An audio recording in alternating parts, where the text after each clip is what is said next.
इस्लाम को जब आप समझते हैं ना, तो वो पीस और वो ट्रैंक्विलिटी आपको मिल जाती है जो आपको दुनिया की दौलत से नहीं मिल सकती।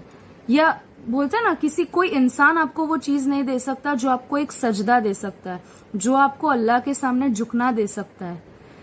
अल्लाह पर जो यकीदा होता है वो मुकम्मल तब होता है जब इंसान अपने आप को अल्लाह को सौंप देता है, जो मैंने किया था। जब मैं कंफ्यूज हो गई थी कि मैं अपनी लाइफ में क्या करूं, मैं अपनी लाइफ में कहाँ जाऊं, और मुझे बहुत सारे आंसर्स चाहिए थे अपनी लाइफ में। वो सारे आंसर्स तब मुकम्मल हुए जब मुझे यकीन आ गया कि अल्लाह के सिवा कोई इबादत के लायक नहीं, और वो अल्लाह ही है जो ये पूरी दुनिया चला रहा है, और वो अल्लाह ही है जिसके पास हमें लौट कर जाना है।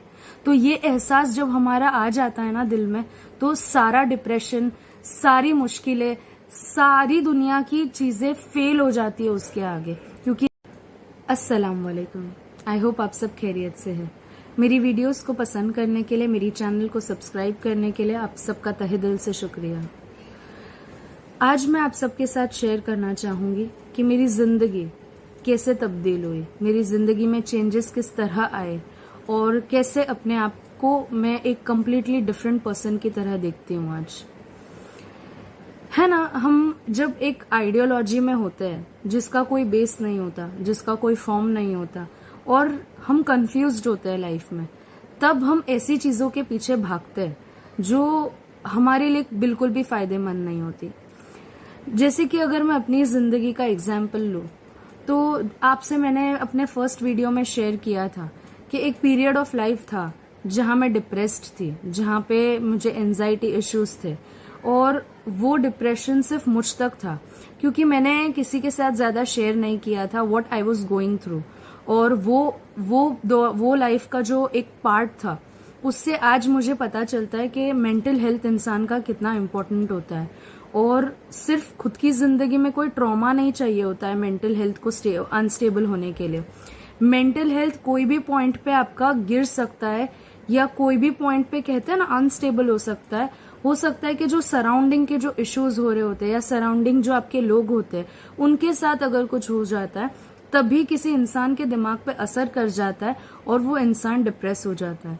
तो डिप्रेशन के अनगिनत रीजंस होते हैं, और मेंटल हेल्थ हमारी जिंदगी में सबसे ज्यादा इम्पोर्टेंट होता है कि हम मेंटली स्टेबल रहे, क्योंकि ये चीज फिजिकली इंसान जज नहीं कर सकता कि ये इंसान डिप्रेशन में है या नहीं है। फिजिकली वो आपको कम्प्लीटली नॉर्मल लगेगा, बट वो बोलते ना किस दौर से गुजर रहा है, या बोलते ना किस डिफिकल्टी में है, उसका अंदाजा हम उसे देखकर नहीं लगा सकते।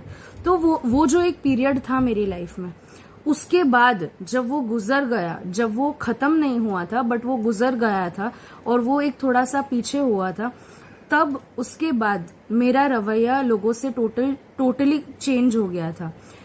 आप कह सकते हैं कि I was completely arrogant, over ambitious. मैंने अपनी स्टडीज भी कंप्लीट नहीं की थी और मुझे अर्न करना था, और मेरे अंदर एक जिद थी कि I wanted to start earning. I hadn't even completed my graduation, और वो जिद इतनी ज्यादा वो हो गई थी कि मुझे सिर्फ यही दिखता था कि नहीं, मुझे अर्न करना है, मुझे इंडिपेंडेंट बनना है, फाइनेंशियली इंडिपेंडेंट बनना है, मुझे किसी की जरूरत नहीं है। और कहते हैं ना कि जब आपके पास कोई खुदा ही नहीं होता है तो आप दूसरी चीजों में खुदा ढूंढने लगते हैं। कुछ लोग पैसों में ढूंढते, कुछ लोग ईगो में ढूंढते, कुछ लोग कहीं भी ढूंढते हैं। आपके पास जब कोई अल्लाह नहीं होता, आपके पास जब कुछ फॉलो करने के लिए नहीं होता, आपकी लाइफ में कोई आइडियोलॉजी नहीं होती, तो आप हर उस गलत चीज के पीछे भागने लगते हैं जो आपको एंगेज रख सकती है, बिजी रख सकती है। तो मेरे लिए फाइनेंशियली इंडिपेंडेंट होना एक तरीके का क्रेज था। इस चीज से मैं तब निकली जब मैंने एक ऐसे इंसान की जिंदगी देखी जिनकी लाइफ में हर वो चीज मौजूद है। बोलते ना, एक इंसान को खुश रहने के लिए जरूरी होता है, और कभी कभी कुछ चीजें नहीं भी होती है, और जो उनका ग्रेटफुल होने का तरीका होता है, जो उनका शुक्र करने का अंदाज होता है, जो उनका जिंदगी जीने का अंदाज होता है, उससे आप काफी इन्फ्लुएंस हो जाते हो। जो मैंने अपने लाइफ पार्टनर की लाइफ को देखकर समझा, जो मैंने उनकी लाइफ को देखकर इंस्पायर हुई, इन्फ्लुएंस हुई मैं, कि इन लोगों के पास सिर्फ ये लोग एक दूसरे के साथ इतना खुश रह सकते हैं, तो मैं भी अपनी लाइफ में वो पीस ढूंढ सकती हूँ, मैं भी अपनी लाइफ में वो स्टेबिलिटी ढूंढ सकती हूँ। और ये चीज कोई बोलता है ना, किसी के पीछे भागने से, फाइनेंशियली इंडिपेंडेंट होने से या कोई लेवल पे पहुंचकर मुझे हासिल नहीं होगी। जब मैंने इस पे रिसर्च करना स्टार्ट किया तब मुझे पता चला कि जिस फैमिली को मैं देख रही थी, जिस पर्सन को मैं देख रही थी, दे वर रियल मुस्लिम्स। वो लोग मुस्लिम्स का सबसे बेस्ट एग्जाम्पल थे, क्योंकि वो लोग हर बात में शुक्र अदा करते थे। उनके पास एक छोटी सी चीज भी आती थी तो भी वो शुक्र अदा करते थे।